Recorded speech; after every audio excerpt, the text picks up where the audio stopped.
ದೇವರು ಒಬ್ಬೊಬ್ಬರಿಗೆ ಒಂದೊಂದು ರೂಪದಲ್ಲಿ ಕಾಣಿಸ್ಕೊತಿರ್ಬೋದು. ಹಂಗೆ ನನಗೆ ರಾಜಕೀಯದಲ್ಲಿ ಬೇರೆಯವ್ರಿಗೆ ಹೆಂಗೆ ಬಿ ಜೆ ಪಿ ಕಂಡುಕೊಂಡಿದೆಯೋ, ಈಗ ಕೆಲವರು ಏನೋ ಅಧಿಕಾರ ಸಿಕ್ಕಲಿಲ್ಲ, ಸಿಕ್ಕದಿದ್ದಕ್ಕೆ ನಾನು ಬೈಯೋದು, ಕಾಂಗ್ರೆಸ್ಸಲ್ಲಿ ಏನೋ ಸಿಕ್ಕದಿದ್ದಕ್ಕೆ ಅದು ಬೇರೆ ವಿಷಯ.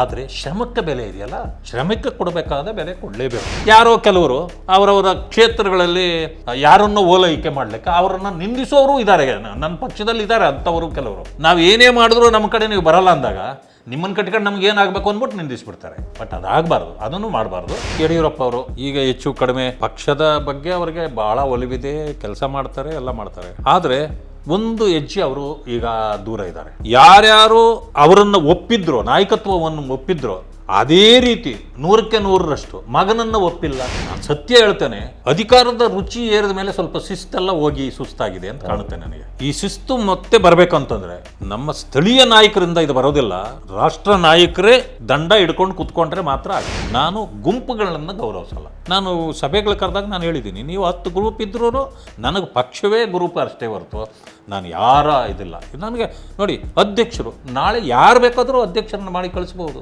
ಅಧ್ಯಕ್ಷರು ಬಂದ ತಕ್ಷಣ ಅವ್ರನ್ನ ಗೌರವಿಸೋದೇ ನನ್ನ ಕೆಲಸ.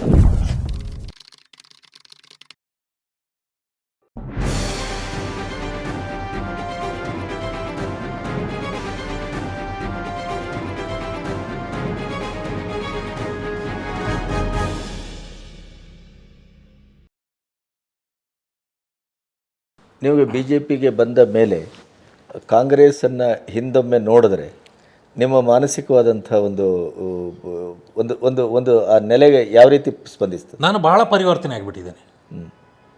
ಯಾಕೆ ಅಂತಂದರೆ ನನ್ನಲ್ಲಿ ಒಂದು ಪಾಪ ಪ್ರಜ್ಞೆ ಇದೆ. ಅನವಶ್ಯಕವಾಗಿ ನಾವು ಬಿ ಜೆ ಪಿಯನ್ನು ಬಗಳ್ತಾ ಹೋಗೋದ್ವಿಡಲ್ಲ ಅಂತ. ಯಾಕೆಂದರೆ ನನಗೇನು ಅನ್ನೋದು ಬಿ ಜೆ ಪಿನೇ ಏನು ಅನ್ನೋದೇ ಗೊತ್ತಿಲ್ಲ. ಅದೇನು ಹೇಳ್ತಾರಲ್ಲ, ನನ್ನ ವೈರಿ ನನ್ನ ಸ್ನೇಹಿತ ಅಂತ. ಹಿಂಗಾಗ್ಬಿಟ್ಟಿತ್ತು ನಮ್ಮದೆಲ್ಲ. ಯಾರು ಹೇಳಿದ್ದನ್ನು ಕೇಳಿ ಆದರೆ ಸತ್ಯದ ಅರಿವಾದ ಮೇಲೆ ನನ್ನಲ್ಲಿ ಪಾಪ ಪ್ರಜ್ಞೆ ಬಂದುಬಿಡ್ತು. ಬಂದ ಮೇಲೆ ಆ ಪರಿಸ್ಥಿತಿ ಇಲ್ಲಿ ಇದೆಯಾ ಅಂತ. ಕೆಲವರು ದೇವರ ಭಕ್ತರಿಗೆ ಯಾರ್ಯಾರು ಯಾವ ಭಕ್ತಿಯಿಂದ ನೋಡ್ತಾರೋ ಗೊತ್ತಿಲ್ಲ. ಹೌದು, ಅವರವರ ಭಾವಕ್ಕೆ ಹೋದಾಗ ಕೆಲವರಿಗೆ ದೇವರು ಒಬ್ಬೊಬ್ಬರಿಗೆ ಒಂದೊಂದು ರೂಪದಲ್ಲಿ ಕಾಣಿಸ್ಕೊಂಡಿರ್ಬೋದು. ಹಂಗೆ ನನಗೆ ರಾಜಕೀಯದಲ್ಲಿ ಬೇರೆಯವ್ರಿಗೆ ಹೆಂಗೆ ಬಿ ಜೆ ಪಿ ಕಂಡುಕೊಂಡಿದೆಯೋ, ಈಗ ಕೆಲವರು ಏನೋ ಅಧಿಕಾರ ಸಿಕ್ಕಲಿಲ್ಲ, ಸಿಕ್ಕದಿದ್ದಕ್ಕೆ ನಾನು ಬೈಯೋದು, ಕಾಂಗ್ರೆಸ್ಸಲ್ಲಿ ಏನೋ ಸಿಕ್ಕದಿದ್ದಕ್ಕೆ ಅದು ಬೇರೆ ವಿಷಯ. ಆದರೆ ಶ್ರಮಕ್ಕೆ ಬೆಲೆ ಇದೆಯಲ್ಲ, ಶ್ರಮಕ್ಕೆ ಕೊಡಬೇಕಾದ ಬೆಲೆ ಕೊಡಲೇಬೇಕು. ಹಾಗೆ ನಾನು ಬಿ ಜೆ ಪಿಗೆ ಬಂದ ತಕ್ಷಣವೇ ಹೆಂಗಪ್ಪ ನಾನು ಇಷ್ಟು ದಿವಸ ನಾನು ಹಿಂಗೆ ನಡ್ಕೊಂಡಿದ್ದೀನಿ, ಈಗ ಹೆಂಗೆ ಸಡನ್ನಾಗಿ ಅನ್ನೋದು ನನಗೂ ಇತ್ತು. ಆದರೆ ನನ್ನತನವನ್ನು ಪಕ್ಷ ಗುರುತಿಸಿದೆ.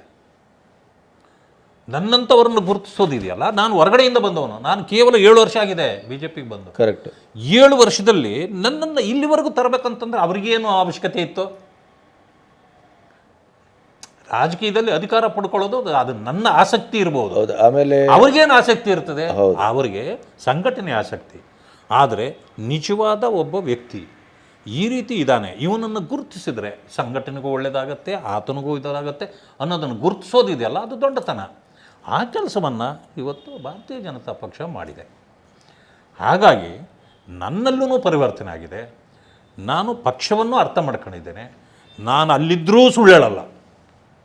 ಪಕ್ಷ ಈ ರೀತಿ ಕೆಟ್ಟದಾಗಿದೆ ಅಂದರೆ ನಾನು ಅದನ್ನು ಕೆಟ್ಟದಂತೆ ಹೇಳ್ತೇನೆ, ಅದು ಸರಿ ಇದೆ ಅಂತಂದರೆ ಸರಿ ಅಂತ ಹೇಳ್ತೇನೆ. ನನಗೇನಾಗೋದಿದೆ? ಅದರಿಂದಾಗಿ ನನಗೆ ಎಲ್ಲ ಸಮುದಾಯಗಳನ್ನು ಗುರುತಿಸ್ತಕ್ಕಂಥ ಒಂದು ನಾಯಕತ್ವ ಭಾರತೀಯ ಜನತಾ ಪಕ್ಷದಲ್ಲಿ ಇದೆ. ನಾನಿನ್ನೂ ಎಷ್ಟೋ ಸಾರಿ ಹೇಳ್ತೇನೆ, ಮುಸಲ್ಮಾನ್ ಬಂಧುಗಳನ್ನು ಕೂಡ ಅದು ಪ್ರೀತಿಸುತ್ತೆ. ಬಟ್ ಏನಾಗದೆ, ಯಾವುದೇ ಕಾರಣಕ್ಕೆ ಅವರು ಬರೋದೇ ಇಲ್ಲ ಬಿಡು ಅಂತಂದರೆ ಬಿಟ್ಟುಬಿಡುತ್ತೆ. ಅಷ್ಟೇ. ಯಾರೋ ಕೆಲವರು ಅವರವರ ಕ್ಷೇತ್ರಗಳಲ್ಲಿ ಯಾರನ್ನೋ ಓಲೈಕೆ ಮಾಡಲಿಕ್ಕೆ ಅವರನ್ನು ನಿಂದಿಸೋರು ಇದ್ದಾರೆ, ನನ್ನ ಪಕ್ಷದಲ್ಲಿ ಇದ್ದಾರೆ ಅಂಥವರು ಕೆಲವರು. ನಾನು ಇಲ್ಲ ಅಂತ ಹೇಳೋದಿಲ್ಲ. ಯಾಕೆ? ನಾವು ಏನೇ ಮಾಡಿದ್ರೂ ನಮ್ಮ ಕಡೆ ನೀವು ಬರಲ್ಲ ಅಂದಾಗ ನಿಮ್ಮನ್ನು ಕಟ್ಕೊಂಡು ನಮ್ಗೆ ಏನಾಗಬೇಕು ಅಂದ್ಬಿಟ್ಟು ನಿಂದಿಸ್ಬಿಡ್ತಾರೆ. ಬಟ್ ಅದಾಗಬಾರ್ದು, ಅದನ್ನು ಮಾಡಬಾರ್ದು. ನಮಗೆ ಮೋದಿಯವರ ಮಾರ್ಗ ಬೇಕು.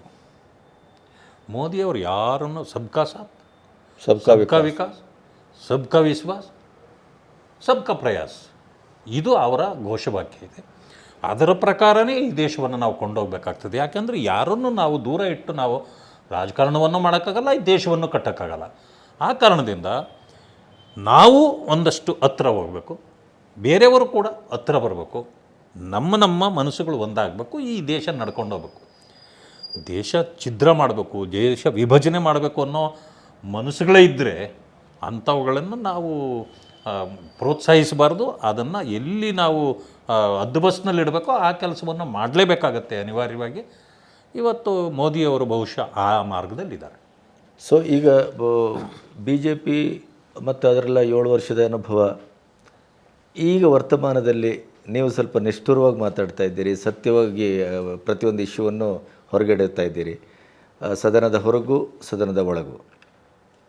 ಆದರೆ ಕರ್ನಾಟಕದ ಬಿ ಜೆ ಪಿಯ ಒಟ್ಟು ವರ್ತಮಾನ ಸರಿ ಇದೆಯಾ? ಇಲ್ಲ, ಕೆಲವು ಸಾರಿ ನಮ್ಮನ್ನು ನಾವು ತಿದ್ದುಕೊಳ್ಳುವಂಥ ಪರಿಸ್ಥಿತಿಯಲ್ಲಿದ್ದೇವೆ. ತಿದ್ದುಕೊಳ್ಳುವ ಸ್ಥಿತಿಯಲ್ಲಿ ಇದೆಯಾ?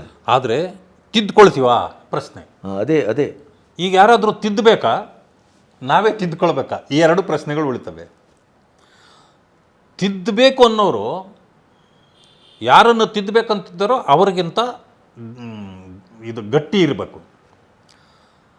ಯಡಿಯೂರಪ್ಪ ಅವರು ಈಗ ಹೆಚ್ಚು ಕಡಿಮೆ ಪಕ್ಷದ ಬಗ್ಗೆ ಅವರಿಗೆ ಭಾಳ ಒಲಿವಿದೆ, ಕೆಲಸ ಮಾಡ್ತಾರೆ, ಎಲ್ಲ ಮಾಡ್ತಾರೆ. ಆದರೆ ಒಂದು ಹೆಜ್ಜೆ ಅವರು ಈಗ ದೂರ ಇದ್ದಾರೆ. ಹೌದು, ವಯಸ್ಸಿನ ಕಾರಣ. ಈಗ ಯಾರ್ಯಾರು ಅವರನ್ನು ಒಪ್ಪಿದ್ರೋ, ನಾಯಕತ್ವವನ್ನು ಒಪ್ಪಿದ್ರೋ, ಅದೇ ರೀತಿ 100ಕ್ಕೆ 100ರಷ್ಟು ಮಗನನ್ನು ಒಪ್ಪಿಲ್ಲ. ಆ ಕಾರಣದಿಂದ ಸಂಘಟನೆಗೆ ಅದು ಪೂರಕವಾಗಿರ್ಬೋದು, ಆದರೂ ಕೂಡ ಕೆಲವರು ಒಪ್ಪಿಲ್ಲ. ಬಟ್ ಈಗ ಅವ್ರನ್ನ ಒಪ್ಪಿಲ್ಲ ಅಂದವ್ರನ್ನ ಒಪ್ಪಿಸೋರು ಬೇಕು.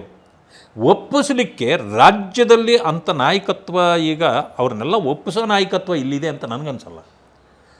ರಾಷ್ಟ್ರೀಯ ಪಕ್ಷ ಆಗಿರೋದ್ರಿಂದ ಇದನ್ನು ಒಪ್ಪಿಸಬೇಕಾಗತ್ತೆ. ಇದನ್ನು ಒಪ್ಪಿಸಬೇಕಾದವರು ಹೈಕಮಾಂಡೇ. ಅತ್ಯಂತ ಶಿಸ್ತಿನ ಪಕ್ಷ ಇವತ್ತು ಅತ್ಯಂತ ಅಶಿಸ್ತಿನ ಪಕ್ಷ ಅನ್ನೋದು ರಾಷ್ಟ್ರ ಮಟ್ಟದಲ್ಲಿ ದಾಖಲಾಗ್ತಾ ಇದೆ. ಇಲ್ಲ, ನಾವು ಕೂಡ ಅಂದ್ಕೊಂಡಿದ್ವಿ, ಈಗಲೂ ಅಂದ್ಕೊಳ್ತೇವೆ ಭಾಳ ಶಿಸ್ತಿನ ಪಕ್ಷ ಅಂತ. ನಾನು ಸತ್ಯ ಹೇಳ್ತೇನೆ, ಅಧಿಕಾರದ ರುಚಿ ಏರಿದ ಮೇಲೆ ಸ್ವಲ್ಪ ಶಿಸ್ತೆಲ್ಲ ಹೋಗಿ ಸುಸ್ತಾಗಿದೆ ಅಂತ ಕಾಣುತ್ತೆ ನನಗೆ. ಈ ಶಿಸ್ತು ಮತ್ತೆ ಬರಬೇಕಂತಂದರೆ ನಮ್ಮ ಸ್ಥಳೀಯ ನಾಯಕರಿಂದ ಇದು ಬರೋದಿಲ್ಲ, ರಾಷ್ಟ್ರ ನಾಯಕರೇ ದಂಡ ಹಿಡ್ಕೊಂಡು ಕೂತ್ಕೊಂಡ್ರೆ ಮಾತ್ರ ಆಗ್ಬೋದು. ಅವರು ಇನ್ನೂವರೆಗೆ ಯಾಕೆ ದಂಡದ ಪ್ರಯೋಗನೂ ಮಾಡ್ತಾ ಇಲ್ಲ ಅಥವಾ ಸಂಧಾನದ ಪ್ರಯತ್ನವೂ ಮಾಡ್ತಾ ಇಲ್ಲ? ಒಂದು ಕಡೆ ಜಾರಕಿಹೊಳಿ, ಒಂದು ಕಡೆ ಈಗ ಪ್ರತಾಪ್ ಸಿಂಹ ಬೇರೆ ಸೇರ್ಕೊಂಡವ್ರೆ, ಕುಮಾರ್ ಬಂಗಾರಪ್ಪ ಬೇರೆ, ಯತ್ನಾಳ್ ಬೇರೆ. ಇವ್ರದ್ದು ಪಕ್ಷಾಂತರ ಚಟುವಟಿಕೆಯೋ ಆಂತರಿಕವಾಗಿ ಅವರು ಒಳಗಿದ್ದಾರೋ ಹೊರಗಿದ್ದಾರೋ ಒಂದು ಅರ್ಥ ಆಗ್ತಾ ಇಲ್ಲ.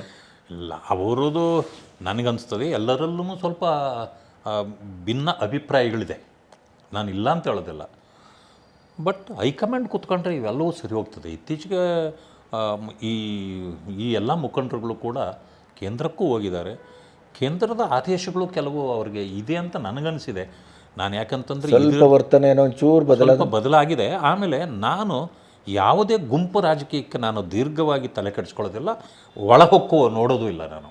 ಯಾಕೆಂತಂದರೆ ನನಗಿರ್ತಕ್ಕಂಥದ್ದು ಇದು ಏನು ಅಂತಂದರೆ ಒಂದು ಲಿಮಿಟೇಷನ್ಸ್ ನಂದು. ನಾನು ಅಲ್ಲಿ ಲಿಮಿಟೇಷನ್ನು ಬಿಟ್ಟು ಹೋಗೋದಿಲ್ಲ. ನಾನು ಅವರನ್ನು ಗೌರವಿಸ್ತೇನೆ, ಇವರನ್ನು ಗೌರವಿಸ್ತೇನೆ. ನಾನು ಗುಂಪುಗಳನ್ನು ಗೌರವಿಸಲ್ಲ. ನಾನು ಸಭೆಗಳು ಕರೆದಾಗ ನಾನು ಹೇಳಿದ್ದೀನಿ, ನೀವು 10 ಗ್ರೂಪ್ ಇದ್ರೂ ನನಗೆ ಪಕ್ಷವೇ ಗ್ರೂಪ್ ಅಷ್ಟೇ ಹೊರತು ನಾನು ಯಾರ ಇದಿಲ್ಲ. ನನಗೆ ನೋಡಿ, ಅಧ್ಯಕ್ಷರು ನಾಳೆ ಯಾರು ಬೇಕಾದರೂ ಅಧ್ಯಕ್ಷರನ್ನು ಮಾಡಿ ಕಳಿಸ್ಬೋದು. ಅಧ್ಯಕ್ಷರು ಬಂದ ತಕ್ಷಣ ಅವ್ರನ್ನ ಗೌರವಿಸೋದೇ ನನ್ನ ಕೆಲಸ. ಆ ಸ್ಥಾನ ಯಾವ ವ್ಯಕ್ತಿ ಯಾರು ಬೇಕಾದ್ರೂ ಆಗಿರ್ಬೋದು ನಾಳೆ. ಅದನ್ನು ನಾವು ಎಲ್ಲರೂ ಮಾಡಿದರೆ ಭಾಳ ಒಳ್ಳೆಯದು. ಈಗ ಅವ್ರನ್ನ ಬದಲಾವಣೆ ಮಾಡಬೇಕು, ಇವ್ರನ್ನ ಬದಲಾವಣೆ ಮಾಡಬೇಕು ಅನ್ನೋದು ಅದು ಸಾಧ್ಯತೆ ಇದೆ. ನಮ್ಮ ಅನಿಸಿಕೆ ಅಲ್ಲ, ನನ್ನ ಅನಿಸಿಕೆ ಪ್ರಕಾರ ಕೇಂದ್ರ ಈಗ ಯಾವುದೇ ಬದಲಾವಣೆಗಳಿಗೆ ಸಿದ್ಧರಾಗಿಲ್ಲ. ಯಾವುದೇ ಚುನಾವಣೆಗಳು ಈಗಿಲ್ಲ. ಈಗ ಬರ್ತಕ್ಕಂಥದ್ದನ್ನು ಎಲ್ಲರೂ ಸೇರಿ ಎದುರಿಸಬೇಕು ಅಂತಕ್ಕಂಥದ್ದನ್ನೇ ಮಾಡಿದ್ದಾರೆ.